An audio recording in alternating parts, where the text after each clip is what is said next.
Yeah. See you there. All right. All right. Just go for it. All right. So how did you all meet? I mean, like, how did you guys, get together? Great. Just put me under the firing squad. You know. PT and I have been friends for about 30 years. We've known each other. Grew up in church together, and we really didn't play a lot of music until I don't know, probably 15 years ago. And we went to Alaska. Yeah. Yeah. So we did a little project and went on a trip and played some shows, and it was fun. And over the years, just have been friends. And so a couple of years ago, PT was getting ready to move his recording studio back here from Nashville. And I had started after a 20-year hiatus in music, just 15, 20-year hiatus,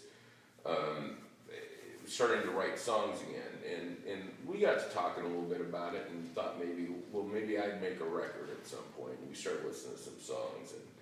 And the truth of the matter is, writing in my own voice, in my own head, just it wasn't really that interesting to me.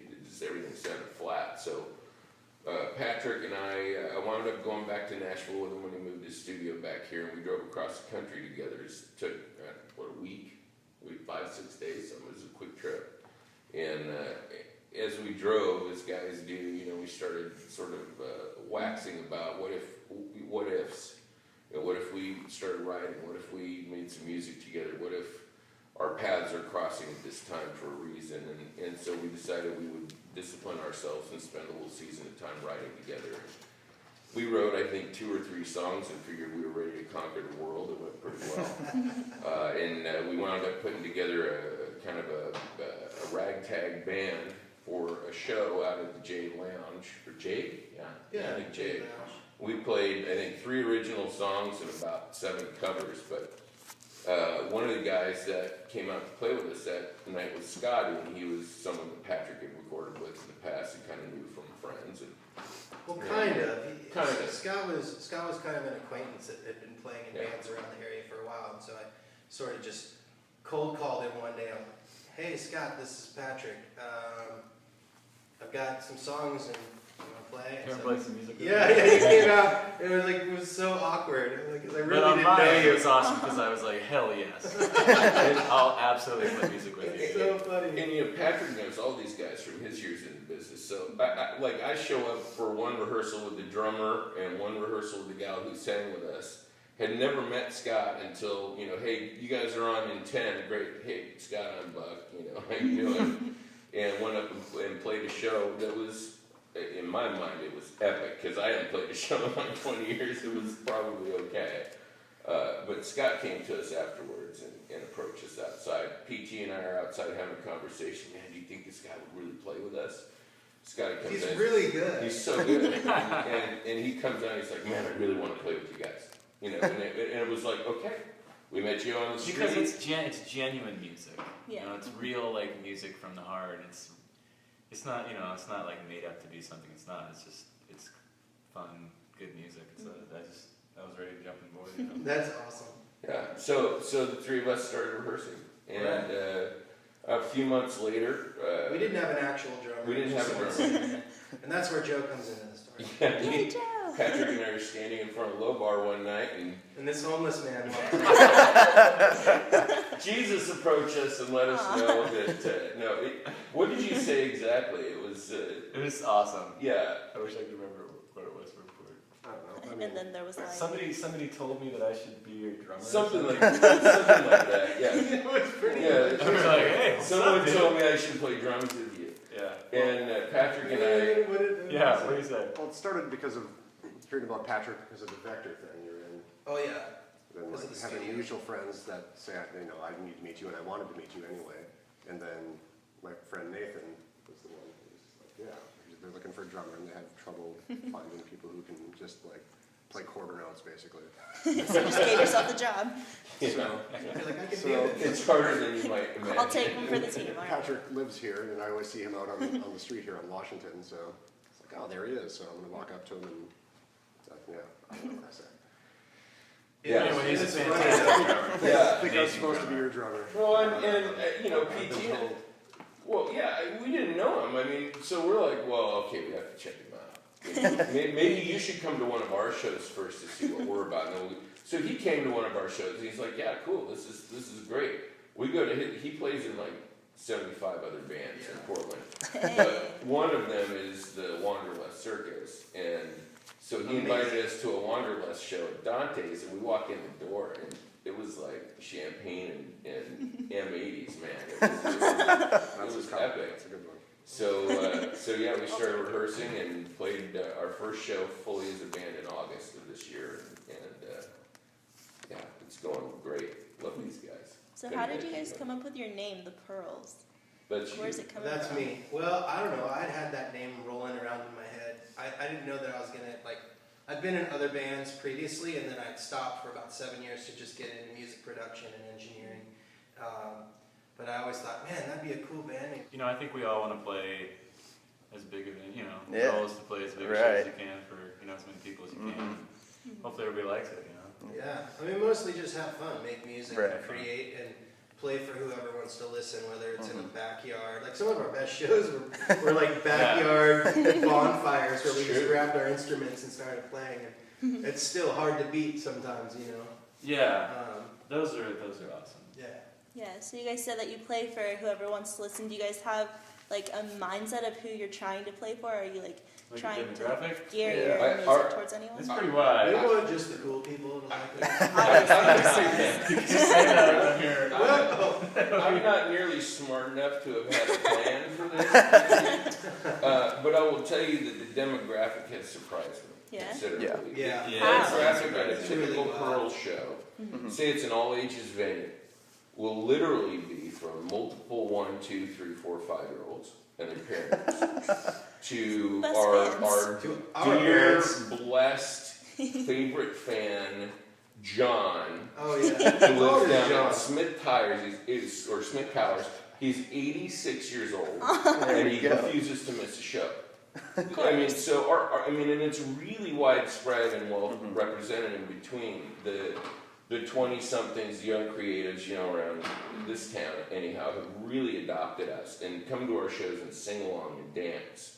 But so do their parents. Yeah. Yeah. Yeah. And it's really, really fun. It's been very surprising. I think, It is. at least for me, it's been, if there's been any confirmation that we're on to something, it's been how well we've been received over multiple generations. It's really been something special. Yeah, also in cities out of our own city, Yeah, which is it's the same everywhere we go. Yeah, I think we've all played bands that the material might be good or it might be fun to play, but it doesn't always get received on either side. Of the stage to be like, oh, this is so awesome, but it seems like this time it's fun because everybody wants to sing along, everybody wants to clap, and kids dance around like you're saying. So it is fun.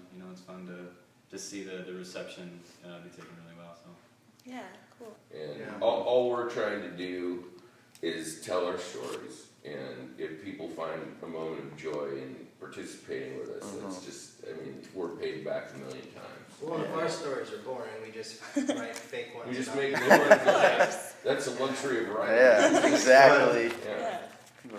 I do think to an extent, though, Patrick, I think that we've lived a lot of what we write. And Sure. so there's an energy that comes forward when you're telling the truth Yeah. in public, and people have the ability to interpret those lyrics the way they want to. And man, I'll never know what's in everyone's head when they listen to a song, but I'd sure like to take a crack at it, Yeah. Kind of switching the gears. So, since you guys have been in music for so long, what do you guys think some of the struggles are with living with so much music in your life? Do you think there are any You mean like struggles? that you guys go through as You musicians? probably need to bring personal the wives. You need to bring the wives and girlfriends in for that one. Yeah, there's struggles and there's struggles and there's payoffs. There's a lot of joy and a lot of just a lot of in your heart stuff that you get from playing with your friends and making music and creating stuff that you love to do. There are tons of hard stuff that comes with being a musician and financial stuff and if you're trying to get definitely. rich real quick, it's not the way to go. But it's awesome. you know? Yeah. And if you can go hang out with your buddies and play to a room of 80 people that all sing along with your songs and enjoy what you're doing, I do that for free for the rest of my life, you know? It's Right. cool. Yeah. That's fun, you know? But, you know, there's a lot of people, I'm sure, that grind it out, that think, you know, it's like, I've got to, like, make money, like, doing this, and they stress out about it, and it makes it not fun, so. Yeah. Well, I think that's the most difficult thing for any artist is like coming up with time. And you can only get that if you can afford to have time. Right. So, I mean, for me, 10 years ago, it was a lot easier to be a musician than now. Like, there weren't as many outlets for your music, but people still bought it, you know? And I know there's a lot of arguments about like the pros and cons of digital media and whatever. And it's not really even about that. It's just when I was in the early days of touring, you could travel and you could sell your music at shows and people would buy it, and that would put gas in your van, and you could go to the next place and you could build it in a real organic place. And now it's your music career is kind of built from your living room and YouTube because gas prices are so high and you can't really sell your music. So, you know, through crowdfunding and things, it makes it somewhat possible, but the hardest thing is just being able to afford to get the time you need to be able to make the art. So, you know, you just got to get scrappy. You've got to find, you know, ways to make it in spite of and make it in your spare time and do it for the love of it. You know, I think that's the hardest part is just trying to keep your head in that space. Scotty's always good about reminding us of that. I mean, if you'd be in the grind of showing up an hour and a half early and the sound guy's not there till 5 minutes till, and you ain't gonna get a sound check, and you know what it's gonna be like on stage. And Scotty's notorious for looking at us and go, if you can't love this, you shouldn't be doing it. You know? Yeah. Yeah. Yeah, you know, or you're like 17 hours into a drive from city to city, you know, and you're packed in some little tiny car. You got like, you know, luggage and stuff rolling around, you know, the You car. gotta be the cheerleader. Yeah. So you sleep, you know, sleeping sideways on But stuff. there's no faking it after about 12 days on the Oh, road. sure. There's no faking Yeah, it. yeah. You either love it or you're off the bus. I mean, Yeah. that's just, Yeah, you know, and you just, you know, you're building a family. You know, we're a family of people. You know, Definitely. and you know, it's just one of those things that, you know, there's going to be downsides to it, but if you love to do it, it's just like anything. If you love painting, you know, you're not necessarily going to go sell your art for 20 Yeah. grand, 30 grand unless you go to school and bust stuff or you're crazy, you know, just gifted. But, Yeah. you know, you got to love to do it, and you got to just understand that it's going to take a long, I mean, music business is a long-term, you know, ROI. So, you know, musicians are the only people that'll, you know, stick 10 grand worth of gear into the trunk of a car and drive 5 hours to get paid $60. Yeah. so They're the only Definitely. people that I know that do that. And it seems insane to me. It's But crazy. it is crazy, but you know, but everybody loves to do it. You know? Yeah, and we're lucky to be surrounded by family and Yeah. family members, Oh my girlfriends, God. wives that are understanding. You know, I mean, that's like the biggest wonderful piece. You know, is that the other half of all of us are people that are like, that's what you love to do, and we support you. You know, Yeah, that definitely. fight. If you don't have, you know, if I can recommend anything for people that might watch this, or, you know, That's whoever's my going next to be watching question. this is you know, you have to be around people that will support you and that understand who you are. Because if you're not, and you're trying to do something, it doesn't make sense.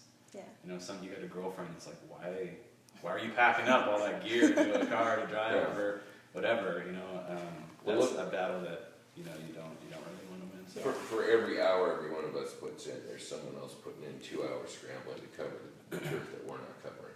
You know, and that we all get We're that. appreciative. None of us are kids, you know, we understand. So the cost, I mean, I joked at the beginning, you know, you should invite the wives and the girlfriends, but it's very, very true. They probably, not that any of them would ever keep a tally, but they'd probably answer that question real well. Yeah. Definitely.